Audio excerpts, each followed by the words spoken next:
മക്കളെ നമസ്കാരം. നമ്മളിന്ന് വളരെയധികം പദങ്ങളിൽ ഉപയോഗിക്കുന്ന ഒരു കൂട്ടക്ഷരമാണ് ൻ്റെ. അതിൻ്റെ ഉത്ഭവം നമുക്ക് നോക്കാം. മലയാള അക്ഷരങ്ങളായ ടായും റായും ഉച്ചരിക്കുമ്പോൾ നാവിൻ്റെ മുൻഭാഗം എവിടെയാണ് സ്പർശിക്കുന്നതെന്ന് ശ്രദ്ധിക്കുക. ഇനി ട എന്നുച്ചരിക്കുക. ഈ ട എന്നുള്ളതിന് ഒരു ലിപി ഉണ്ടായിരുന്നു പഴയ കാലത്ത്.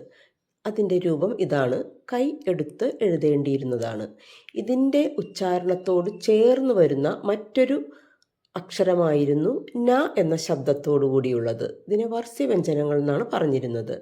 ന എന്നുള്ളതും ട എന്നുള്ളതും നാവിൻ്റെ സ്പർശം അടുത്തടുത്താണ്. ഇതാണ് ന എന്നുള്ളതിൻ്റെ ലിപി രൂപം, പഴയകാല രൂപം. ഇന്ന് നമ്മൾ ന ഉപയോഗിക്കുന്നത് ന എന്ന അക്ഷരരൂപത്തിൽ തന്നെയാണ്. ഈ പഴയകാല ന ടായോട് ചേരുമ്പോൾ കിട്ടുന്ന കൂട്ടക്ഷര രൂപമായിരുന്നു ണ്ട.